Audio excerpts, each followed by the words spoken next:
Good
morning. My name is Tina Kantai, your service coordinator. I'm glad you're with us on this warm spring day. If you are a visitor, we're especially glad to have you here. Let's begin by lighting our chalice. Karen is in our sanctuary to light the chalice.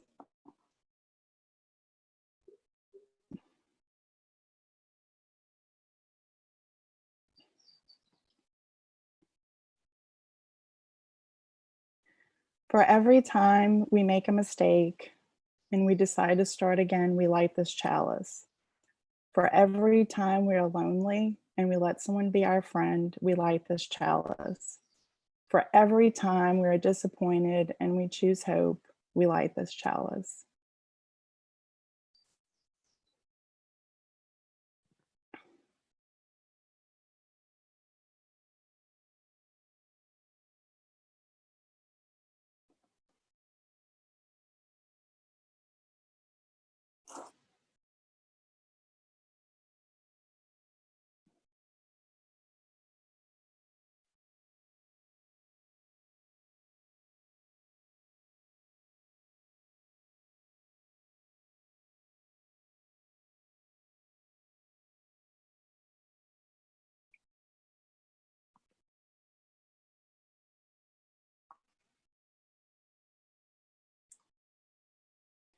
Welcome. We're pleased to have as our speaker today, Reverend Dr. Cynthia Stewart, who has been an affiliated community minister with our congregation for 2 years.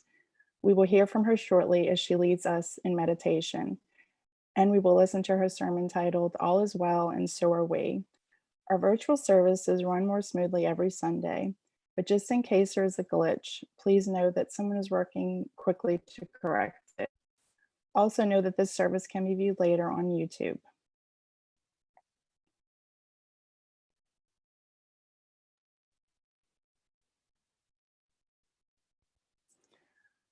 And although we may be physically distancing, know that GNUUC is here to support you.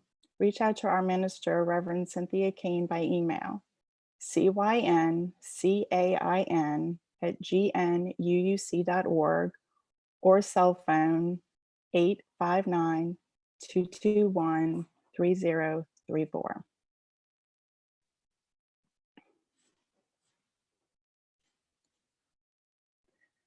The Free Church tradition, of which we are a part, does not offer up a creed or a certain set of beliefs that everyone must accept in order to belong to the community.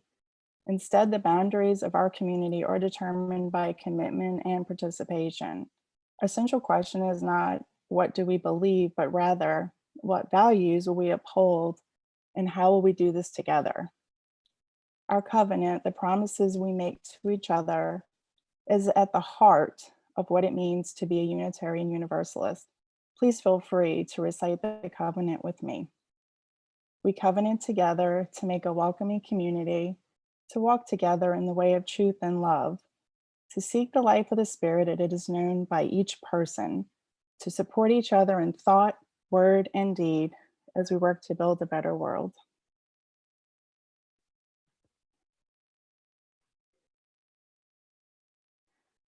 And now we have music shared by Athena Berry. The song is The Lone Wild Bird. The lone wild bird in lofty flight is still with thee, nor leaves thy sight. And I am thine, I rest in thee. Great Spirit, come and rest in me. The ends of earth are in thy hands, the seas dark deep and far off lands, and I am thine, I rest in thee. Great Spirit, come and rest in me.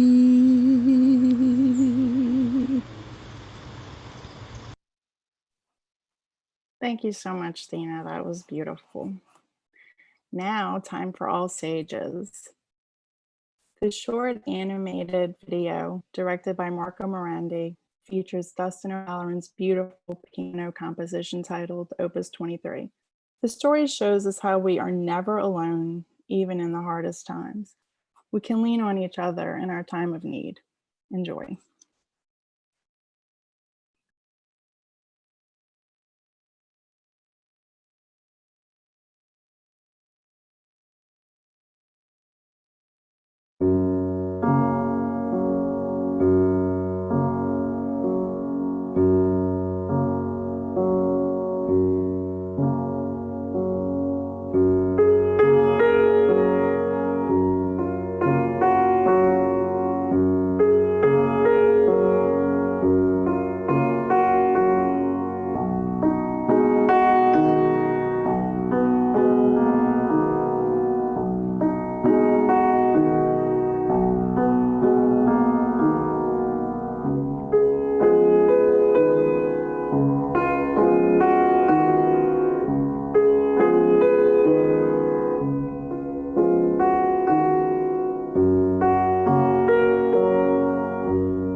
Our Share the Plate organization in May is Second Harvest Food Bank.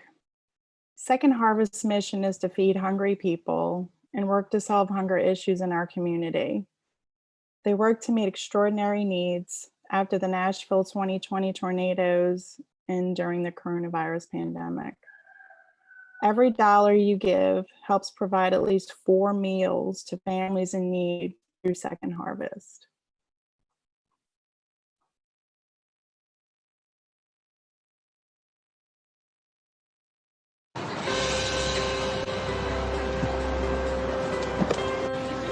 One family? Do you want this to go in the trunk or in your back seat?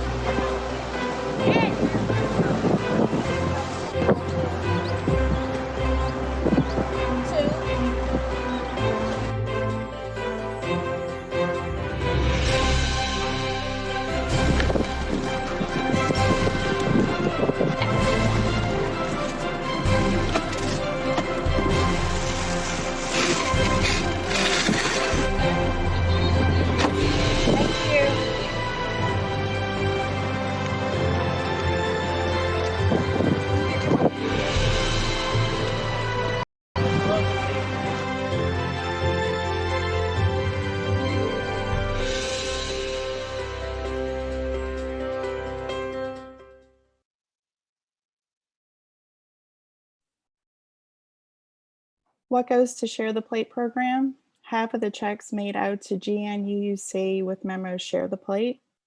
Half of the online donations tagged with account Share the Plate. Online donations can be made via Breeze, NashvilleUU.org, or text. For those of you supporting this congregation with a recurring pledge through Breeze, thank you. If you would like to make a contribution today, we have 3 simple options.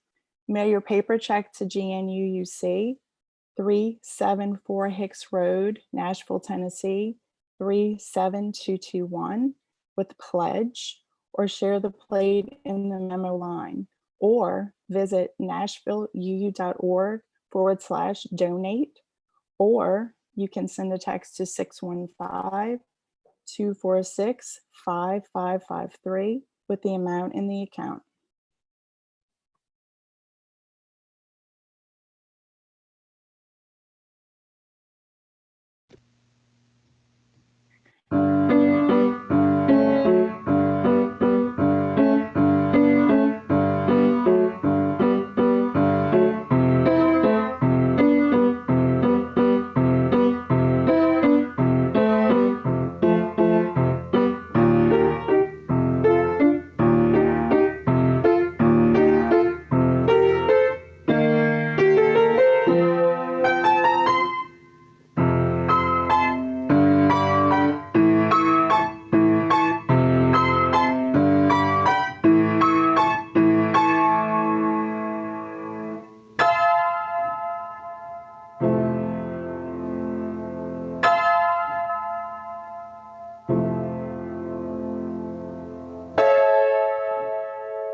Now our fellow congregant, Cynthia Cyrus, will read her poem titled A New Beginning.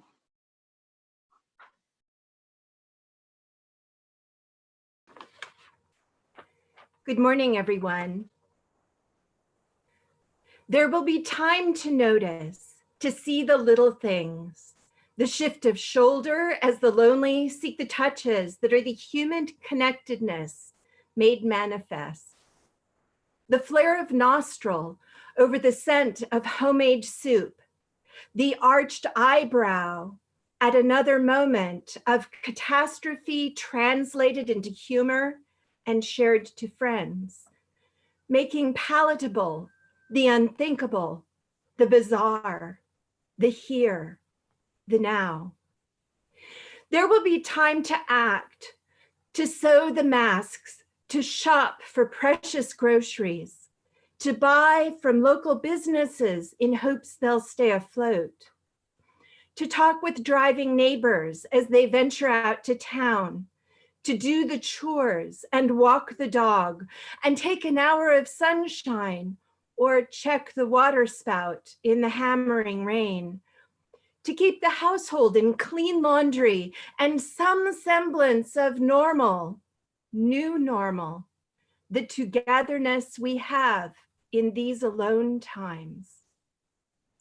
There will be time to ponder, to consider wonder in its glory, to read and laugh and watch a favored show, to listen in collaborations, watch dancers and marvel at the choir, to see the silly animals, to seek the things of beauty, to make meaning of the world and share by posting, calling, talking, by checking in and checking up, valuing relational to and fro in the midst of impossible, transformative newness. There will be time to weep and wish, to regret the possibilities severed by illness, by time, and by loss, to tally the gravestones, to grieve with the families not gathered at bedside, not saying farewell, not hugging for comfort, to witness the lesser losses of undanced prom, unplayed concert, of unceremonied graduations and missed experiences, of life plans, seated to worldwide broadcasts and news at 11. There will be time to work afresh, to fashion new becomings, to consider patterns that value our neighbors, to think through human earthen needs and goals and places of value, to share and to give, to experience conjointly togetherness, to move out once again in a world made fresh, reshaped by the long moments of pandemic pause into the glorious options of this, our new beginning.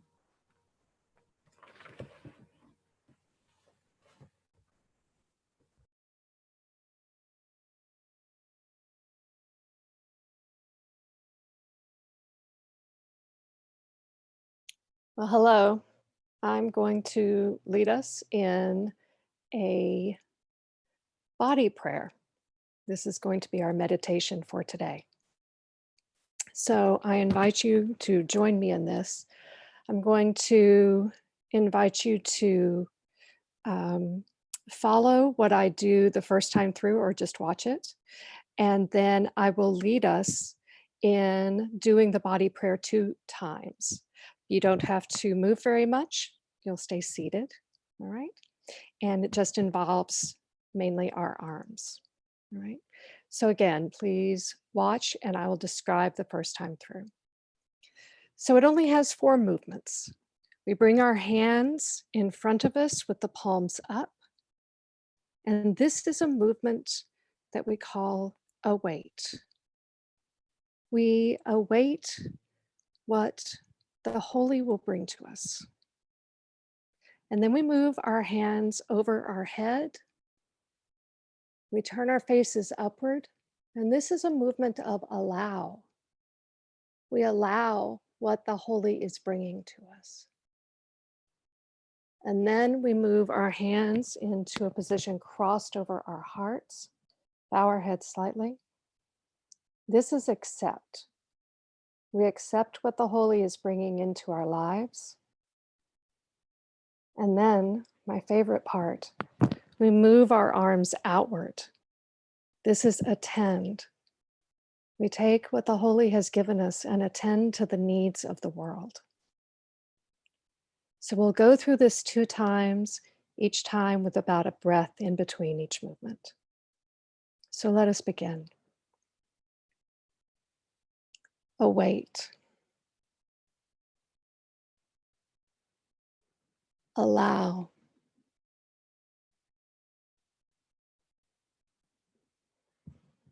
Accept. Attend.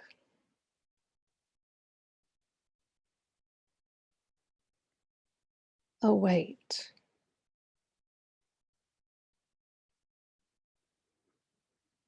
Allow.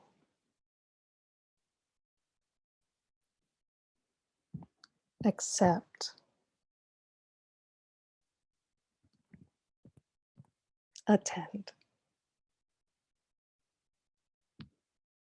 Amen and namaste.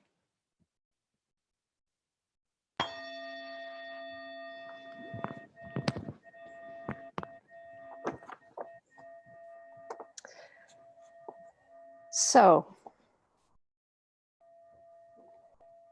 I think we're wanting to focus back on me, right?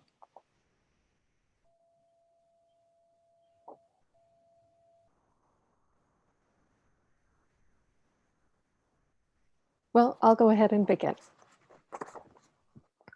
So just think about her there, looking at her window onto the street. Not many people were moving around right now.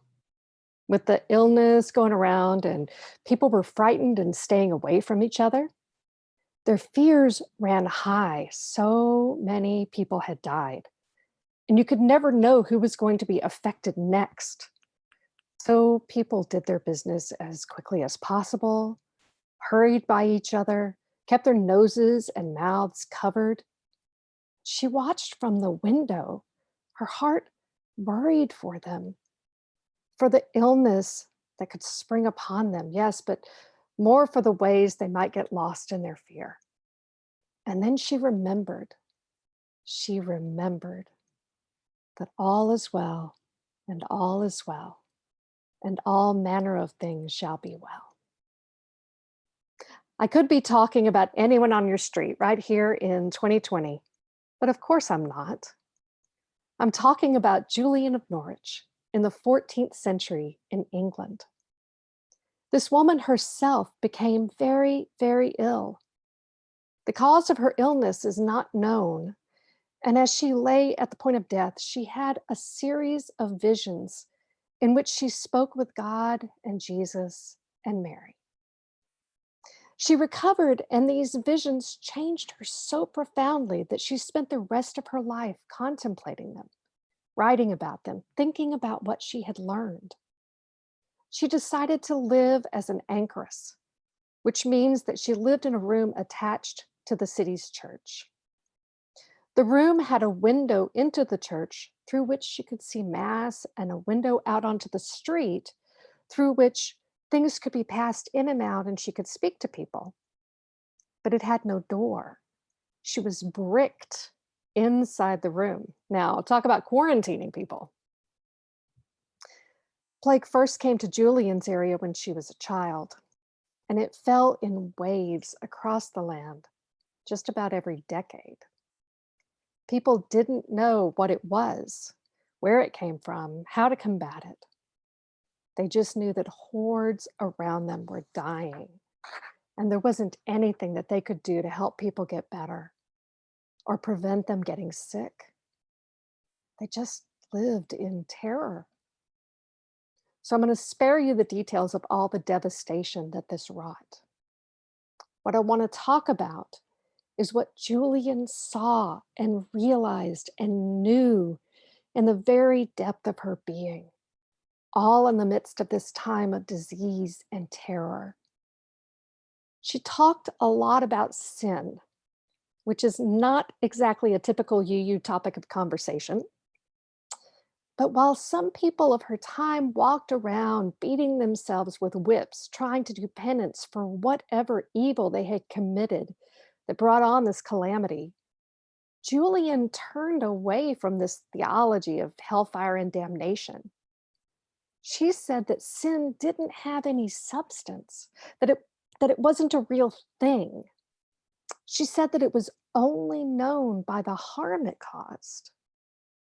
Think about it. We know what Julian is saying here. From the vastness of war to the simplicity of an I'm sorry that goes unsaid. We know about the small cuts and wounds, the large pain and suffering that comes from broken relationships, valuing things over people, and living in fear rather than love.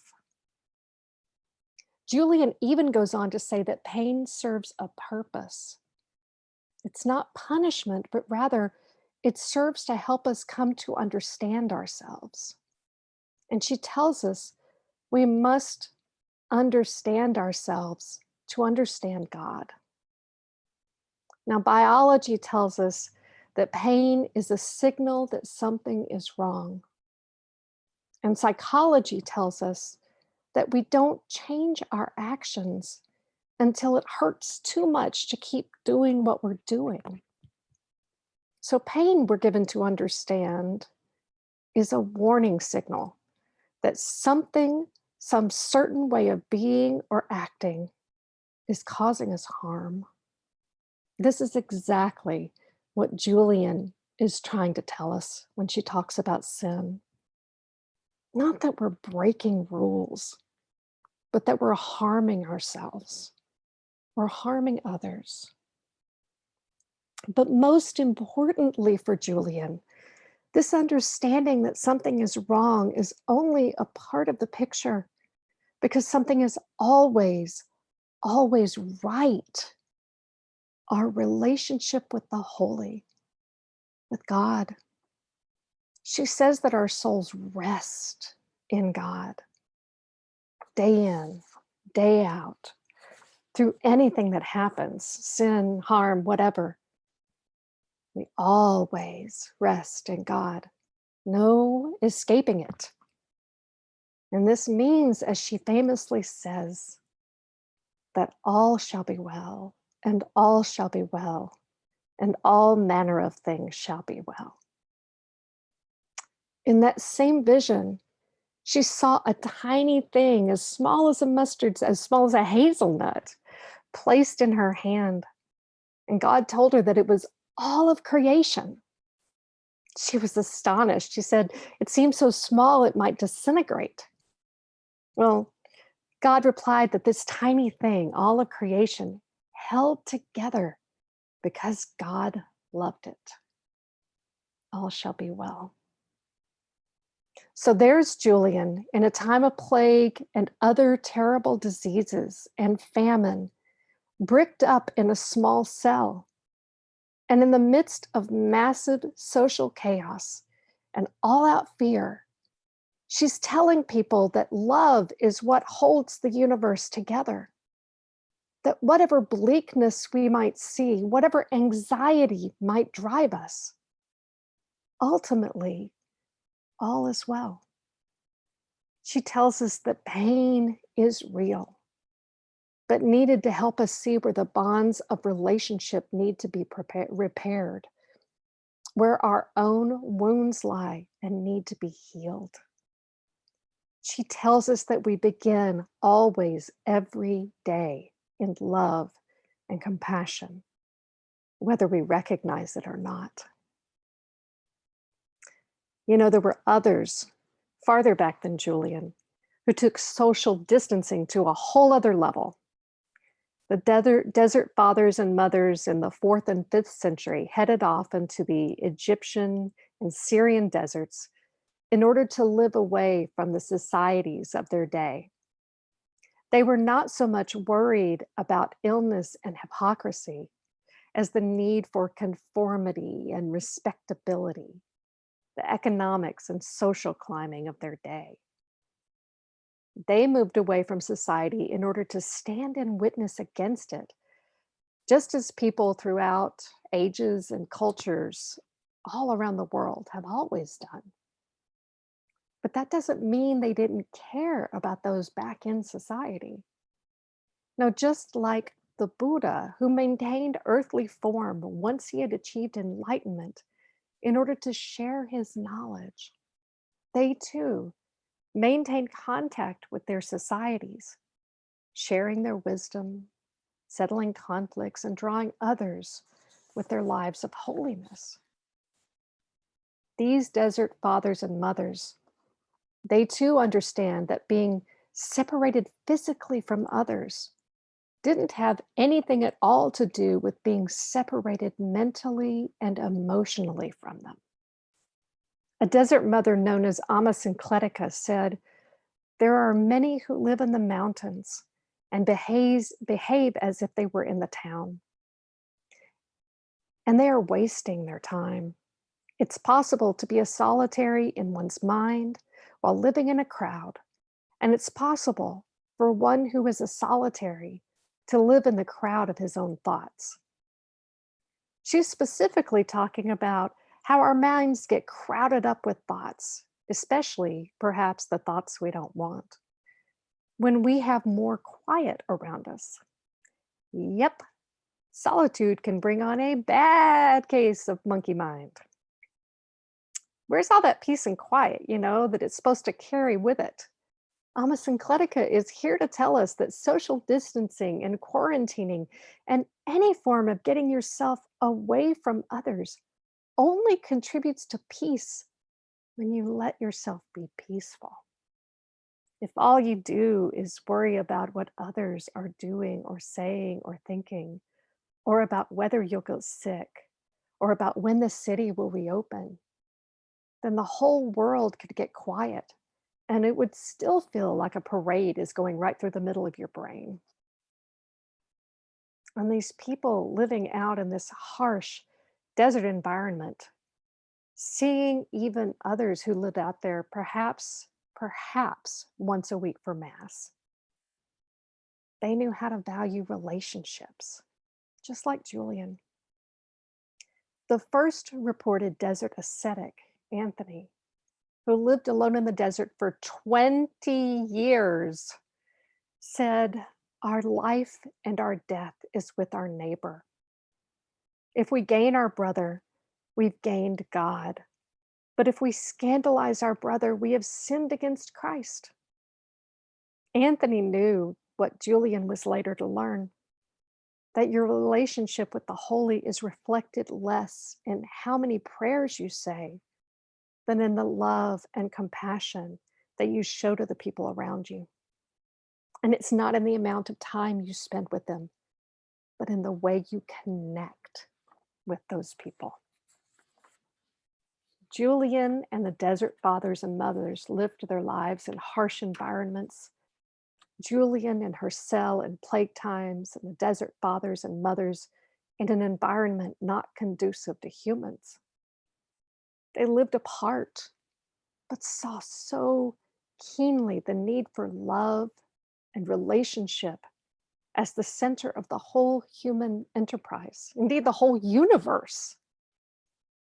They faced harsh challenges and heart-rending trauma, but they always knew that it was not fear and anxiety that would give them steadiness through all of it, but love and resting in the holy.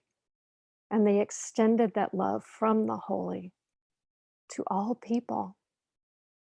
And so here we are, living in pandemic. Every day, a new infection number, a new death toll.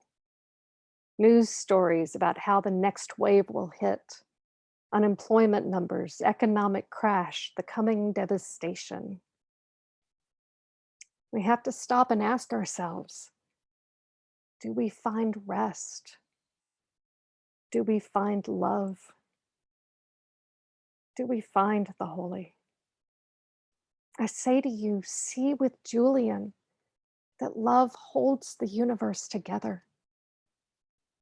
See with the desert fathers and mothers that how we connect with others, not how often, is what's important.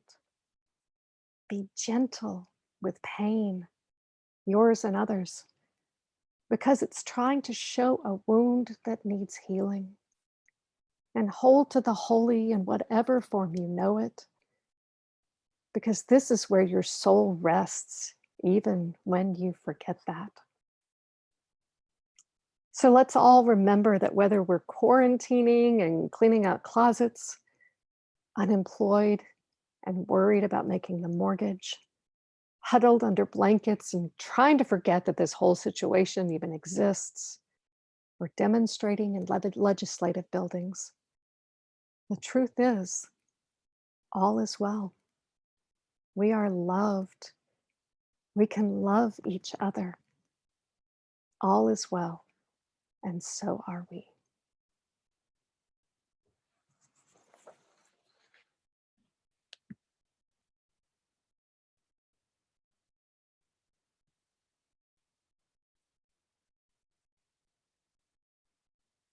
Thank you, Cynthia. That was lovely. Thank you so much. Let us now join Fran in singing When Our Heart is in a Holy Place.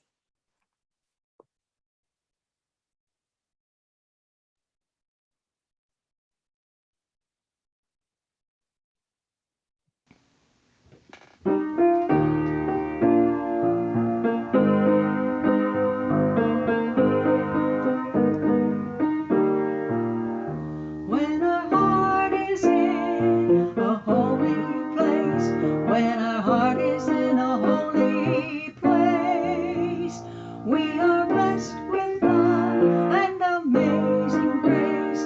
When our heart is in a holy place, when we trust the wisdom in each of us, every color, every creed and kind, and we see the faces in each other's eyes. When our heart is in a holy place, when our heart is in a holy place, when our heart is in a holy place, we are blessed with love and amazing grace. When our heart is in a holy place, when we tell our stories from deep inside, and we listen with a longing mind, and we hear our voices in each other's words, then our heart is in a holy place. When our heart is in a holy place, when our heart is in a holy place, we are blessed with love and amazing grace. When our heart is in a holy place, when we share the silence of sacred space, and the thought of our heart stirs within, and we feel the power of each other's face, then our heart is in a holy place. When our heart is in a holy place, when our heart is in a holy place, they are blessed with love and amazing grace. When our heart is in a holy place, when our heart is in a holy place.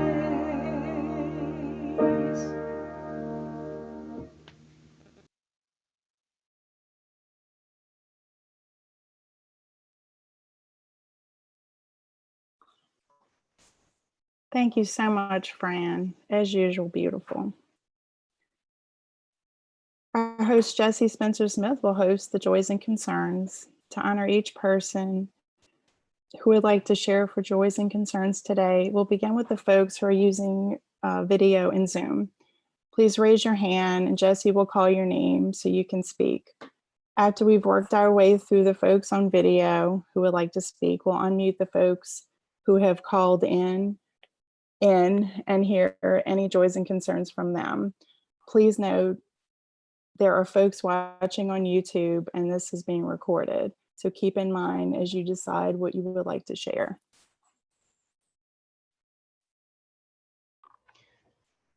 Thank you so much, Tina.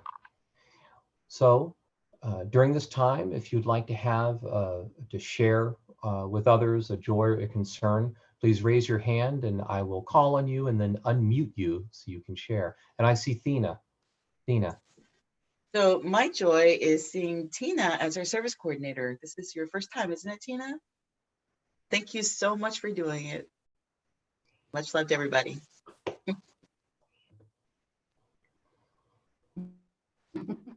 Thank you, Tina, for sharing that. I'll agree with you. Thank you, Tina.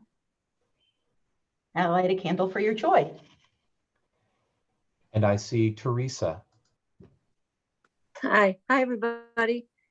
Well, I wanted to share, I primarily a joy. I just wanted to let everybody know that we got approval for the experimental medication that they're going to give me to see if we can stop this infection in the bone in my leg. And so we're going to Vanderbilt tomorrow, and they're going to start me on the medicine. I'll be there a good part of the day so they can monitor me and do blood levels and all that kind of stuff. So, you know, fingers crossed, good thoughts, good juju, thoughts, prayers, whatever it takes. Please keep us in mind for that. And thanks a lot. Thank you, Teresa. We will keep you in our thoughts tomorrow while you're at Vanderbilt. Thanks. Oh, and I see Sandy. Yes. Oh, an echo. Wait, you need to say that. So Sandy, actually, if Larry could turn off his speakers while you're speaking, because otherwise we'll be getting feedback. I wanted to say, I love your haircut, Jesse. It gives me great joy. Well done. Well done. My pandemic buzz. Yes. Thank you, Sandy. I light a candle and share your joy for both Jesse and for Laurel, who may have a backup career in development. You stay here. All right. And Amani, were you raising your hand? No. Okay. All right. Alice, did you have something that you wanted to share? No? Okay. Yes, Cynthia.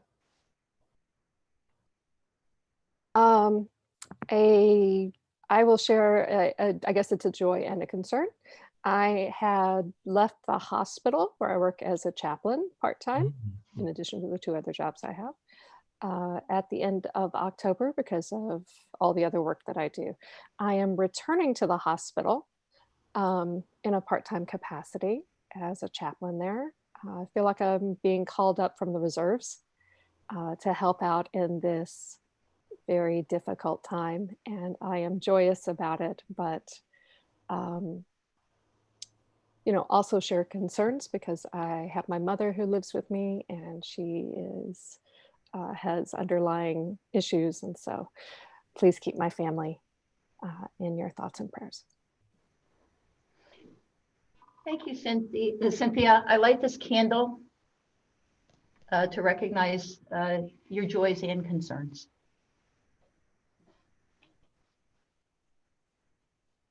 I see Larry. Yes. I almost feel I shouldn't say this. I'm doing quite well. I'm thrilled and excited about riding my bicycle through the woods and over the creek and all that. I'm also very excited by little things like Sandy cut my hair. She did a great job. I couldn't believe it. It's really good. And Sandy keeps working and turning out, I don't know, hundreds and hundreds of masks. And it's, I don't know. I don't know what I do. I just sit around and try to feel good. But I have so much to be thankful for, and I'm very privileged, very lucky. Thank you all. Thank you, Larry. I light this candle to recognize your joy, the joy that you're finding in this time. Jennifer and Alice. Hi. So it hit me that in more calm times, most of us would be at the church retreat this weekend. And so I acknowledge the loss anyone's feeling, but also great gratitude to Mary and everyone for canceling as early as they did. Thank you so much. Thank you, Jennifer. I light this candle in recognition of your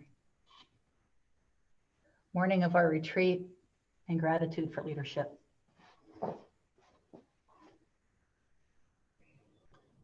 Are there any other joys or concerns among those on video? Oh, Fran, yes. Hi, everybody. It's so good to see your faces. Thank you, Cynthia, for a lovely sermon. Thank you, Thina, for your lovely song, which was so appropriate. I just wanted to say that what I have is basically a joy because I'm celebrating, I think yesterday was 7 or 8 Saturdays in a row that I have gone over to my son Kenzie's. It started with the day after my birthday back in the middle of March, and he cooked a special dinner for me, first time he had ever attempted tuna steak, and baked me a birthday cake for his first time ever. And then we just decided to keep it up. And so every Saturday since, I've picked up food maybe once. And then the rest of the time we are cooking together, which is delightful. But I also wanted to join in the haircut business because a couple of weeks ago, Kenzie said, "Mom, you must do something with my hair." He normally gets his buzzed really short every 3 weeks. So he went out and bought some really good clippers with adjustable heights and numbers. And then he called the woman that's been cutting his hair for 37 or 8 years, ever since he was 4 or 5 years old, and got some numbers. And so I did his hair, and he said I did a great job. And last night he said, "Mom, it's going to be about time again next week." So yes, Jesse, yours looks great. Larry, yours looks great. We do what we have to do, and sometimes we uncover hidden talents because we are forced to, but it's a good thing in the end. So once again, so glad to see everyone. And I too am missing the retreat. I have thought about it a lot. So let's just hope for next year. Thank you, Fran. I light this candle to recognize the joys that you find in this time. I see Susan. Yeah, I saw something with regard to haircuts on TV last week. Anderson Cooper on his show turned his head to the side to show this huge bald spot that he had cut into his own hair. And he was trying to conceal it by keeping his head turned the other direction during the show. And I ended up cutting my own hair, which I do frequently. I get the kitchen shears when it gets to a certain length and I can't stand it any longer. So I chopped my bangs a little too short this time, but otherwise, I'm happy to see that everybody looks healthy, and hope that we all stay that way. So greetings to all. I see a couple of hands. I'm going to. Thanks, Susan. Our shared joys of haircuts, learning curves associated with, and of everybody's good and. I see a number of hands. I'm going to jump in line for a moment. I wanted to share a joy as well.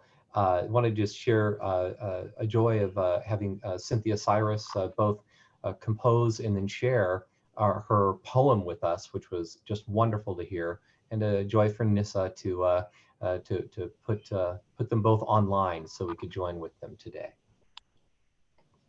And let's see, and Scott, I think I saw you raising your hand.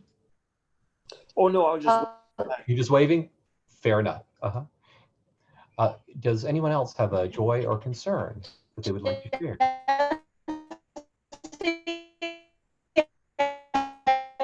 Oh. Okay, yeah, go. And we're having a few video problems from the chalice, so we'll go ahead and we'll mute that for right now. Any other joys or concerns from those among those with video? All right, then I'm going to go ahead and unmute the 2 telephone numbers that I see here. And if you have a joy or concern, please feel free to share. Barbara, I'm still trying to figure out how to do this video thing, and I'm still struggling.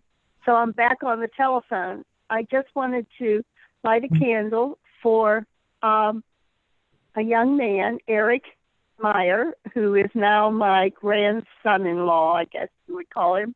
And he turned 27 last week. And he is a lovely person, great addition to our family. He's Natalie, who is my granddaughter's new husband. So happy birthday, Eric. Thank you, Barbara. And Karen has lit a candle in recognition of your joy. All right. Then, Karen, if I could ask you to light one final candle to mark all those joys and sorrows too deeply held to be shared.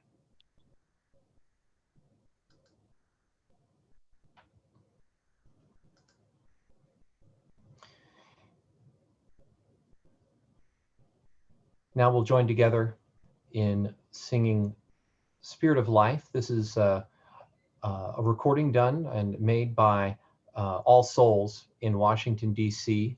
What you're about to see is definitely a work of love. I know that it's a number of hours of video editing to make this work, but All Souls has an amazing choir. So it's going to be Spirit of Life, but it's going to be starting in, have one version in Spanish and then to be followed by English. So Spirit of Life.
Please join me in saying the chalice extinguishing words, which can be found in the chat window.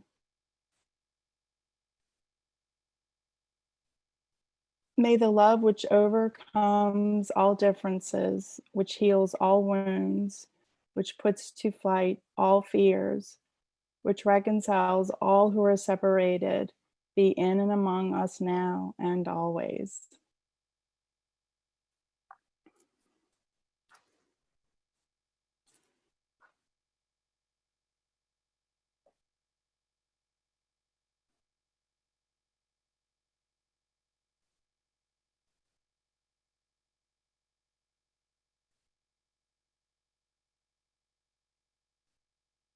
Some closing words. The Humanity, Bravery, and Goodness Calling Us Forth by Reverend Sarah Lawal. When the pull to disappear takes hold with all its harsh realities, may we conjure up that fierce love to bring our hopeful vision into being, discovering the humanity, bravery, goodness still calling us forth. May we breathe into that story and make it come alive.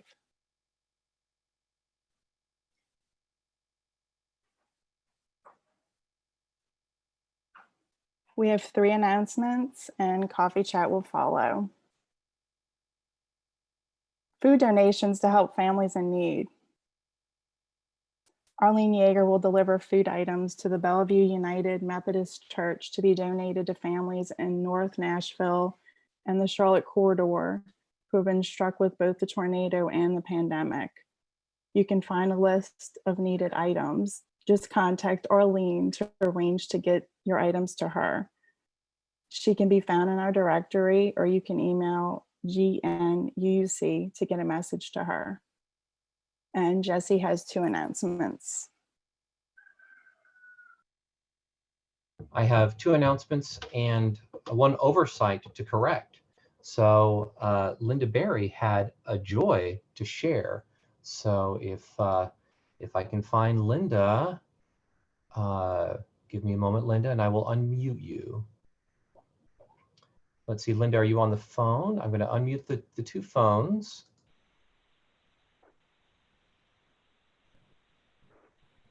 And Linda, if you could wave your hand and I will highlight you if I can find you.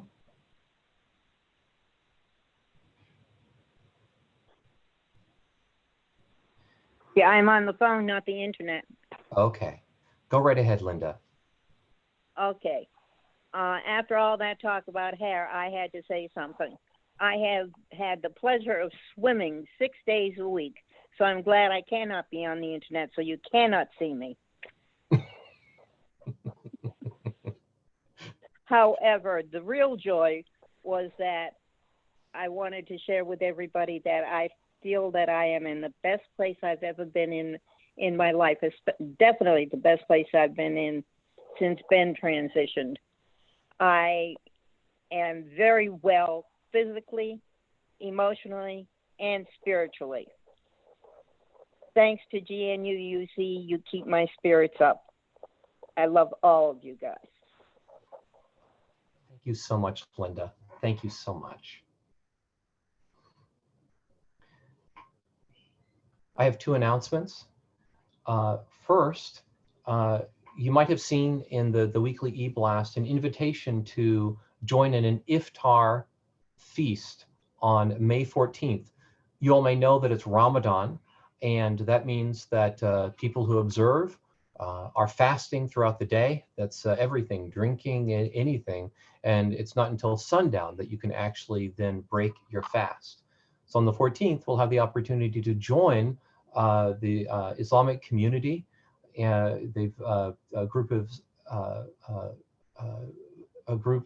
who are practicing and observing Ramadan have invited us to join us, for us to join them in the traditional fast-breaking meal. We'll be doing this via Zoom, and we're going to be participating in one of the traditional fast-breaking meals held in the evening around 7:50. It's always at sundown. Now, normally they would welcome us into their homes. It's a tradition to invite others into your home at this time, but this year they'll be doing it a virtual iftar. So we'll have families or individuals paired with a Muslim family in our community, and on Zoom we'll all be together at first to explain Ramadan and to have our questions answered and to have the prayers that are traditional for the ending of the fast. And then we'll have an opportunity to break off into what are called breakout rooms so we can have some one-on-one time between families. That part is optional, so you can join in just for the program and for the prayers, or you can also sign up to share a meal at the breaking the fast with a group and with a family. Please let Cynthia know or let me know as soon as possible, and then we'll be making arrangements to join you up with a family. My second announcement concerns our pledge drive. So we have a pledge goal this year of 115,000. That would be the same as close to what we did last year. So if people can maintain their pledge or go up to help others who can't go up or must go down. So far we've raised 42,000, so we have 72,000 more to go. We have about 15 pledge units. Those are families or individuals that pledge. So we've got 15 in so far. If you did not receive an email asking for your pledge, let me know. You can email jesse.spencersmith@gnuuc.org, and I'll be happy to help you out with that. Thank you, everybody who's pledged and who has been able to make a pledge. And if you could, please find the email, follow it, and you'll be able to pledge online. We're doing everything online. We're staying away from paper and from mailing things this year. But again, feel free to reach out, to email me or to call 217-377-2867 if you have any questions about pledge. And are there any other announcements? Very good. Then what I will do right now is I'm going to open up for coffee time. I will unmute everybody, and you're free to share. To chat away. Jesse, we're still recording. Oh, and thank you. I will go off of